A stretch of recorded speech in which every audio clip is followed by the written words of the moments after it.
So here's a professional racket, and folks, you can get these online, whatnot, $10 to $25, maybe a little more if you get the really professional model. But you can get this equipment fairly reasonable. But if resources are an issue right now, things like that, we're going to show you how to make some of this stuff. So we're going to put that professional one down. And the first thing we're going to do is we're going to find a hunk of wood. And I just took a little piece of wood, about 1 by 1. I think I got a nice little piece of oak right here. And this is going to be our handle, which you can see right here on the homemader. And what we're going to do is we're going to get this cut. I think I cut that about, well, let's just measure it, guys. I looked at that. That's about 16 inches for the handle, the grip, the whole works. And where did I copy that off? Obviously, pretty simple. About the same length as my racket. So it wasn't like rocket science or anything like that.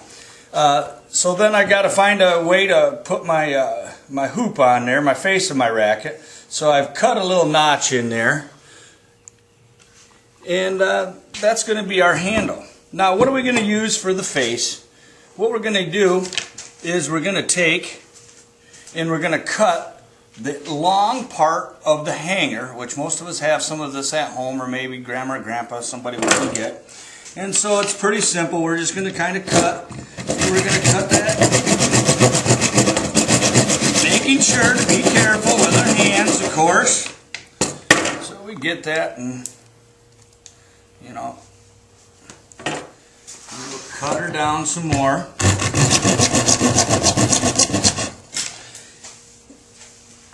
And the big thing is to get 2 straight pieces of plastic that are the same exact length. We want them the same exact length because we're going to force them and mold them into our racket face. Okay, so we got our big our straight pieces here. Now what I did with those guys is I had a little burner at home, and I just kind of put it over there and made it and flexed it a little bit so it had a little bend in it. I had a little home heater. I just kind of put it over. It didn't take a whole lot of heat to do that. I'm sure that you guys can find a little something, but I'm not sure that you totally have to do that either, but that's how I did it. So then I got the 2 pieces. I got this ink pen, just a basic store ink pen. This is a bicker. I'm going to take my ends and I just whittle it down. Now when I'm whittling, remember you're whittling away from your body so that you don't cut yourself. You never want to go this way, so you cut up yourself. You want to hold it nice and firm. Anyway, I'm just whittling down the ends a little bit. We get those whittled down, then I'm going to be able, a little more whittling. Sometimes it takes a minute. This project will take us about 35 or 40 minutes probably total to make. So I just kind of whittle the end down. And then I use the ink pen as a nice sleeve. Now I like that nice tight fit. You don't want to have it too tight so it breaks the ink pen, but you're going to get it in there nice and tight.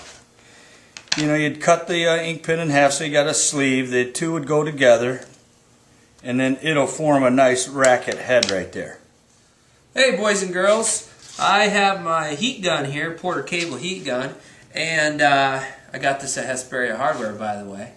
But you could use a hair dryer. It works just the same. Or if your parents are with you, and I suggest that they would be, you could get, if you have a gas range stove, you could turn that on as well. But all I'm going to do is flip it upside down here, turn it on. Once I feel my heat's coming out really good, I'm going to just hold it close, back and forth, back and forth. And when I feel it's ready, that's when I'm going to start flexing.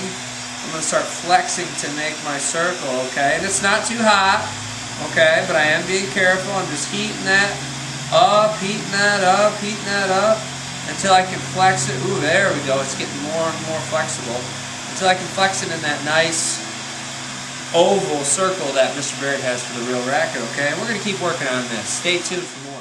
Hey, boys and girls. I was using my heat gun for a little while there, and as you can see, I got a nice curve on the top part of the racket where the hanger had that nice big bend in it. And man, it looks really nice. Now I'm just going to take a little bit more time and work this bend out of there and just try to make it a little bit more smooth. A little bit of time and patience and you'll have a nice racket.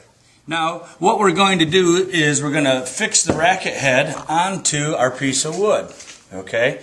Now, I just kind of half cut it this morning a little bit to be a little bit more ready for you. But how I found my marks, it wasn't anything really brain snappy, is I just kind of went in and with my X-Acto knife found about halfway and made a couple dents there and drew a couple marks on there. Scribed it, I suppose, might be the best way to say that. And then I just took my handsaw. Again, you're being careful, folks. I just kind of made some little dents in there. You don't want to go too deep, and you don't want to go too wide. It's kind of that, you want it to be just right, and so you want to take your time, and I'm just taking a few scrapes on that. And then that racket is going to sit down in there really nice once you get that whittled out, okay? And once you get that in there, careful on it. You get her down in there pretty good, and you want it to fit nice and tight, okay? So once I get her in there good and tight, then I'm going to take a piece of tape and tape that on there, okay? Obviously, I like working with duct tape. It's just really sturdy, and but the nice thing on duct tape or tape is on this we're going to just rip ourselves, something like that. But then I guess the message I was making is as we work today, you know, like I got little lines right here on this racket just for a decoration or something. But you know, you can take your fingers kind of over in that tape. You know, it breaks off into smaller pieces, okay? So we got our top whittled out. Now, one thing I want to point out is I don't want to whittle that thing. You want to take your time. Don't rush your project. And if you can look right here close, it's really flush right there on the top. Okay? I don't have it buried too far down in there because then it's going to do this floppy business. So we want to just kind of have it right there where, you know, it's a nice flush type scenario, okay? So then I have that and I just kind of eyeball it, make it look good. Mr. Arbogast did a great job with rounding it. And I take my first tape and I just kind of go around like something like so. It starts to hold it into place. Now, I know people will say, oh, it's just going to flop back and forth, Mr. Baird. Mr. Arbogast. Okay, well, what we're going to do then is we're going to take a couple pieces more when we were designing this. And we kind of fold over on our handle and get that. But then I take and I run. I kind of want to just measure it out a little bit. I split the distance right here. And I run the tape right up the side of that racket. And then I start to fold it over really nice. Now you want to take your time and do it so it really looks nice. But you'll fold it over. And at first you may have some overlapping on the tape. But that really starts to make that head stay in place on your racket. You know, and then I'll do the other side. Again, splitting the distance. My thought is it's just kind of an at-home racket, kind of fun, but boy, it starts to sturdy up right there, just like so, with just a couple pieces, let alone with what we've created here, okay? So this is really how this racket looked last night as we were making our finished product right here, and this is kind of where we're at right there. So I wasn't really sure. Mr. Arbogast and I talked a little bit about it. You know, we talked about maybe using so it's lightweight, some of Mom's pantyhose. We talked about maybe cutting a T-shirt and then making that really tight, but we weren't sure how to really fasten that on. So again, we just said most people are going to have some duct tape at home. And so what we're going to do, we're going to bring the camera down. We're just going to kind of go across. And we're going to zigzag as we go until we get it all done. Now, as you can see, right in the middle, there's going to be a little more material. And that's probably going to be the sweet spot, as they might say, of your racket. And so I just kind of taped it down like this. It wasn't that big of a deal. It went pretty quick for me.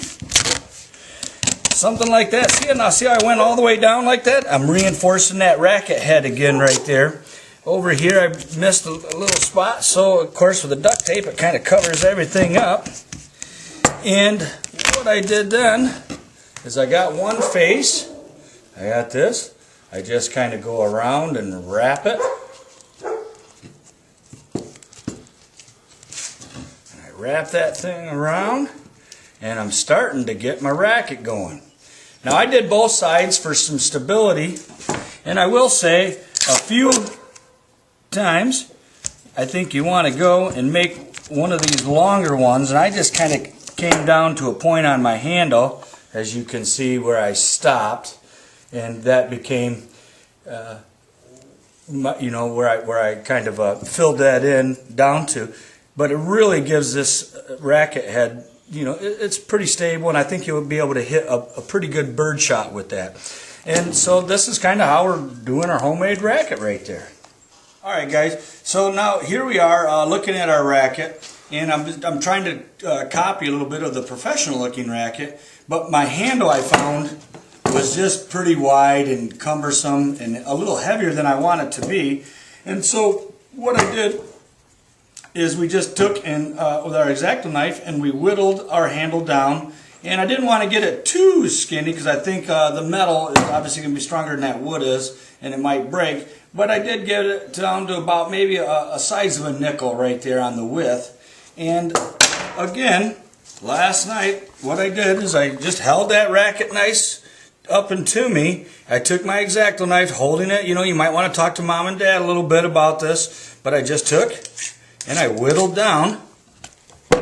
You know, I just started whittling in my shop and kind of had some fun with it. It took me about 20 minutes to whittle the deal down. Now I didn't go too high, so I'd start ripping up my tape, and I didn't come down into my handle. I kind of figured out where I wanted my handle to be based on the size of my hand. And I just started on the edges where it's kind of got the sharp angle. It's got your 90 degree for you math and science teachers out there with the kids. And I started something like that.